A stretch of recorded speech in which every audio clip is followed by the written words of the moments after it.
Okay, today we're just going to go over some basics for taking UTM grid references, and later we'll look at lats and longs.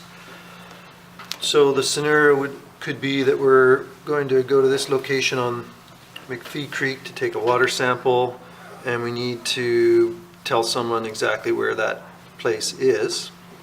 So using the UTM grid system, we would refer down to the bottom of the map to the blue numbers for our eastings and for these blue numbers for our northing.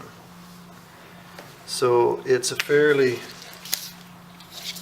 quick process of centering this scale over top of your destination, going down to the lowest number here. So our easting would start 6, 0.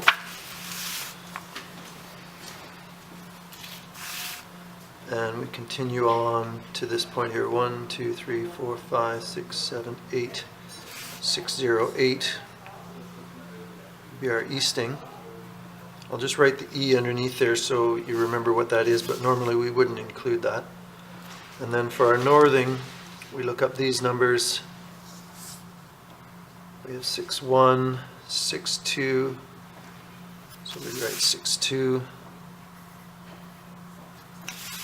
And then count 1, 2, and we're almost 3.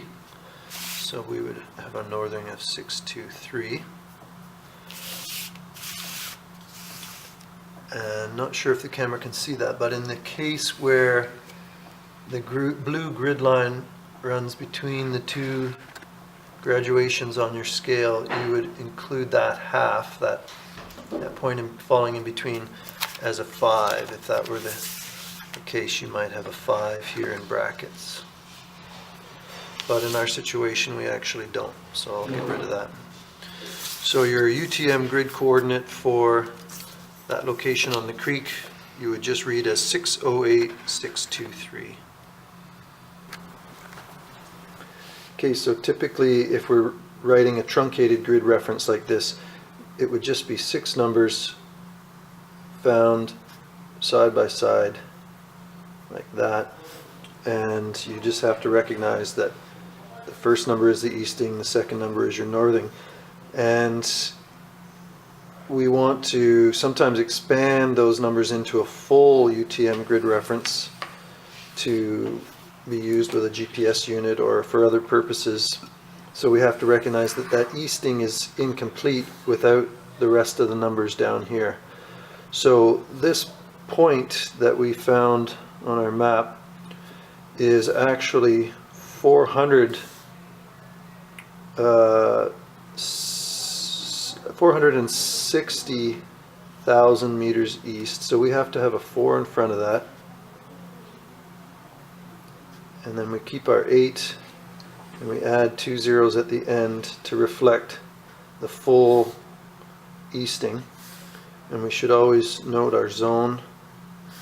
And that's meters east. Sometimes you write meters east, sometimes you just leave it as a decimal. But then to expand our northing, we'd refer down to this number here. We add that 5, 4 in front. And then our 6, 2, 3, followed again by 2 zeros. And that would be meters north of the equator. So that provides us with a full UTM grid reference, the way it would look on a GPS.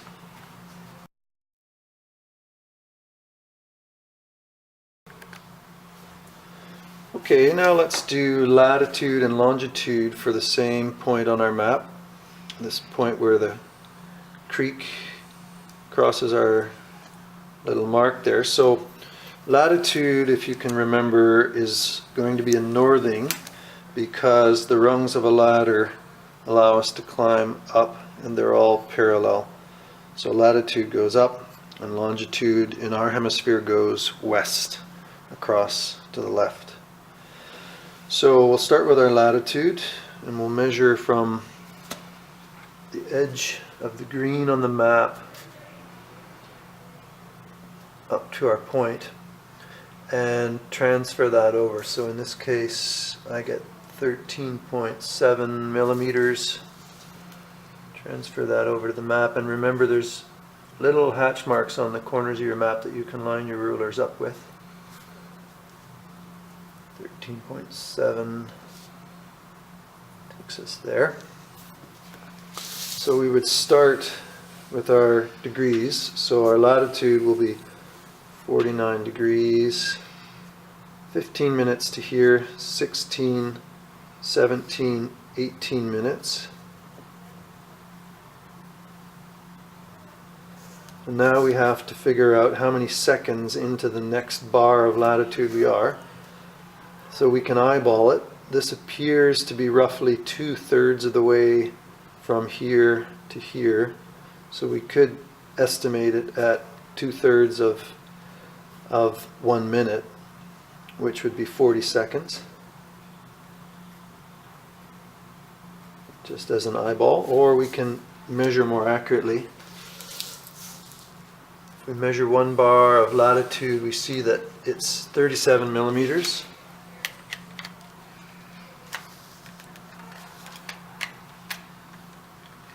So 37 millimeters equals 60 seconds of latitude.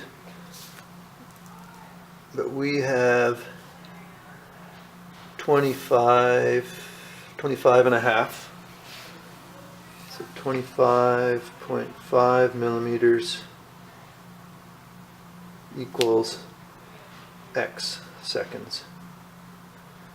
So X will equal 25.5 times 60 divided by 37. And those are millimeters, those are seconds, and that's millimeters. So millimeters cancels out.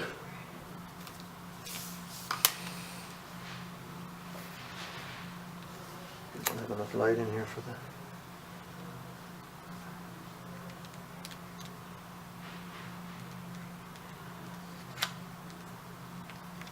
Equals 41 seconds. So our answer, when we calculated and did the math, was within a second of our estimate. So we're good, and for purpose of accuracy, plus or minus 5 seconds is sufficient. So our latitude is good. Let's now look at our longitude, and remember that longitude is getting larger as we go west. So we'll measure over again from this edge to our mark, and that's 5.8 or 58 millimeters. Transfer that down.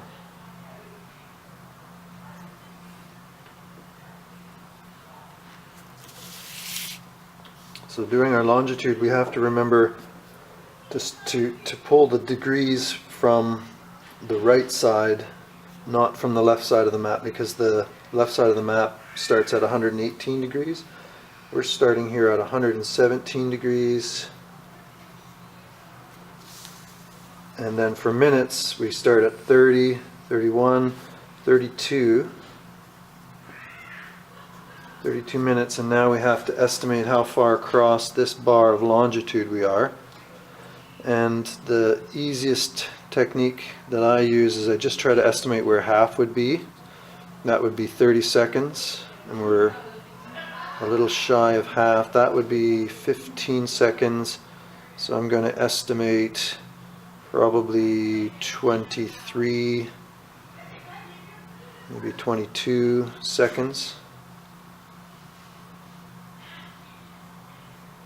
And we should note that our latitude is north, and this will be west for our longitude. Always have to complete that. So if we do the math, we've measured 9 millimeters in.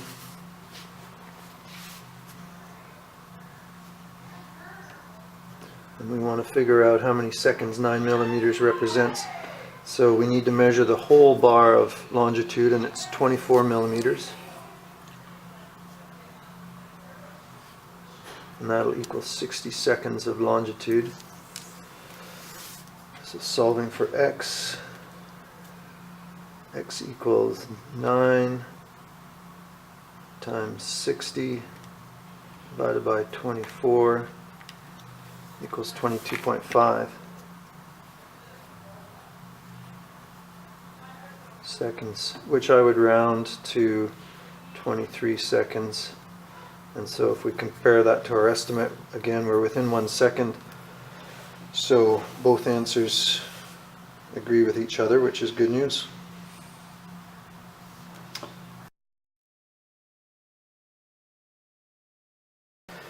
So what we'll go over now are a few places that can cause problems for people and kind of common mistakes that happen.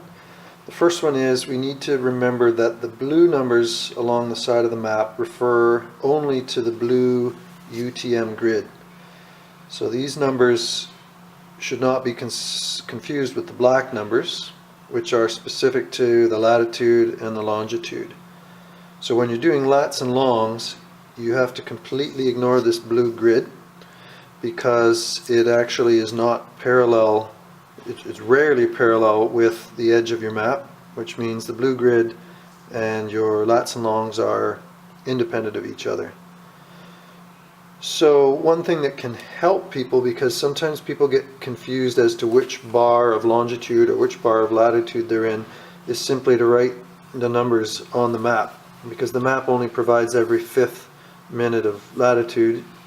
Just write the other minutes along there to help keep them straight on your map.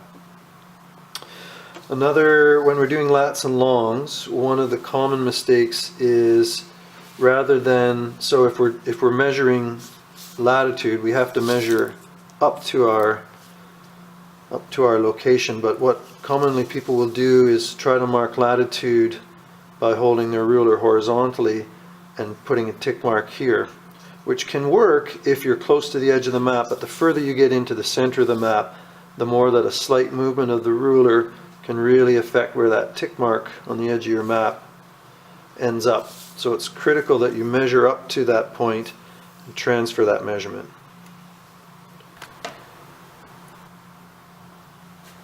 Okay, another place where people commonly go wrong is with their longitude, because when we do UTMs we're measuring eastings. When we go to do a longitude, we often think we're still measuring in the same direction, but longitudes are measured westward from Greenwich, from our 0 point when we're in the Western Hemisphere. So our numbers should increase as we go west, which is opposite of the UTM numbers, which increase as we go east. So the common mishap is when someone goes to measure where this mark lies on that bar of longitude, people will often measure from the left side over when they should be measuring from the right side over.